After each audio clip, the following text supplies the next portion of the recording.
What is up, Weekend Gamer here, and today we're going to be reviewing a brand new update on the 2017 Fall UI update. Now, they have changed again, once again. They always do this every so often, and they'll change the UI massively. So, starting with the new home screen. As you can see here, Spotify is now available for Xbox One. You can find it in the store even if you don't have the preview update. And as you can also see that they don't have the usual button they have for resuming the game. Instead, they removed it and put it down here. You can also tell that with every update that comes, if you're in the preview program, that you're going to get bugs. So if I go to this, it'll show the game she's playing. And if I go to this, it'll go to the club. But every now and then, you'll see that it'll glitch and still say Spotify when you go to COD Zombies. Getting back to the topic of what's new in this update, they also changed My Games and Apps. They have the little blue highlight, and they also made the storage that explains how many games you have to install on it a little bit smaller, as well as changed a little bit of the detailing. But as far as everything is the same. It just looks slightly a tad bit different. Now, if you're wondering why I have 328 gigs free, that's because I have an external hard drive. I'll put a link in the description if you want to see my recommendations for a new hard drive if you're having some hard drive space problems. Because let's face it, the hard drive on here is very, very low for 500 gigs. And you can hardly put any games considering the fact that they're like 78 gigs and above. Moving on to the next topic, you can also see they changed the guide once again, and they made, instead of putting the text, they made the actual blocks as the button and the picture. You have your home, you have your pins, your store, your My Games and Apps. You also have the Spotify Last Playing tab, which shows you what's playing. I'll do a Spotify review in the next video. Like this video if you want to see one. As well as changes in the new UI, they also changed the way you navigate on the guide. When you want to go to your messages, you'll go to communication and conversation, and it'll open up a new tab. And instead of navigating with your bumpers or your triggers, you navigate with your bumpers instead of your triggers like in the last update. You can also navigate with your analog. They removed the feature where you could see all your friends at a glance, and now you have to press an additional A button to see your friends. Parties is still the same, but instead of showing clubs at the top, it shows the party leader and joinable. And if you want to know how to see your notifications, you have to go to the Settings tab in Action Center and go to System and App Notifications. As far as profile, they also made a few changes on the way you view people's profiles.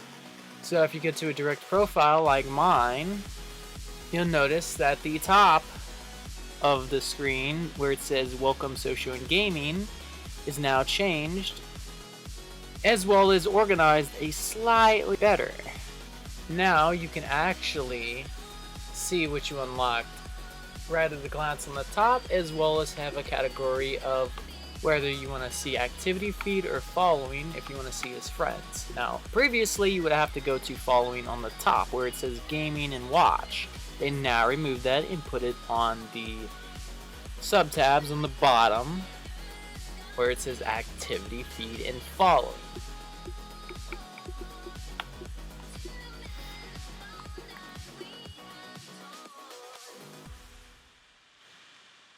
Under the gaming, they also slightly organized with achievements and gamer score leaderboards.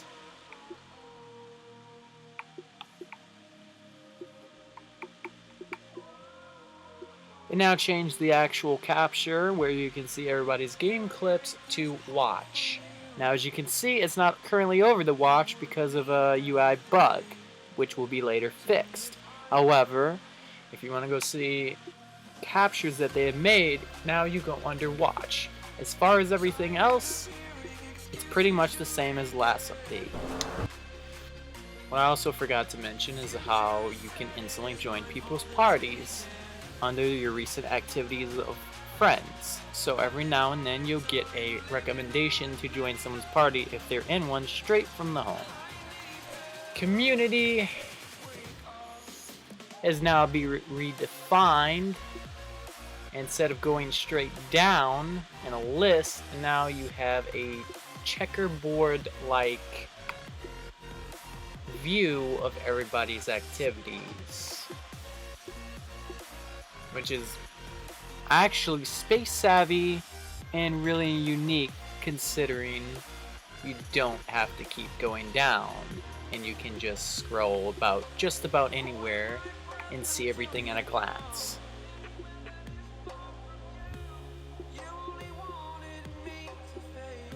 Entertainment is still the same, and store is still the same. Xbox has also introduced new blocks. So basically what blocks is the ability to customize your home to only things you care about. So if you want to add things like Xbox Live Gold membership, which you can access directly with Games with Gold, you can add any game or friend in your blocks. You can access your friends directly using blocks, and you can edit them by pressing Y.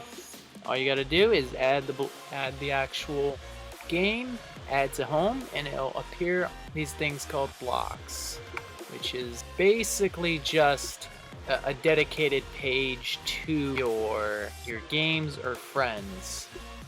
Messages have also changed a slight tad bit. The only difference is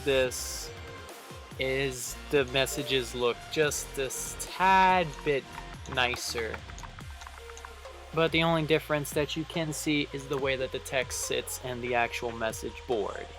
They appear a slight bit rounder, which is kind of cool.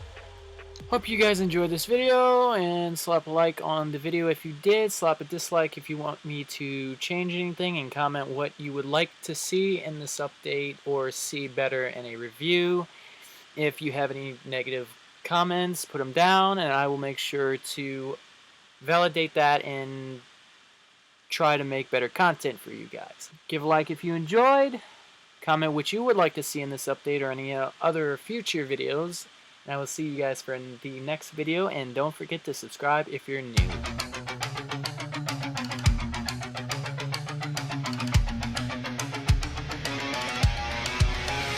Get up!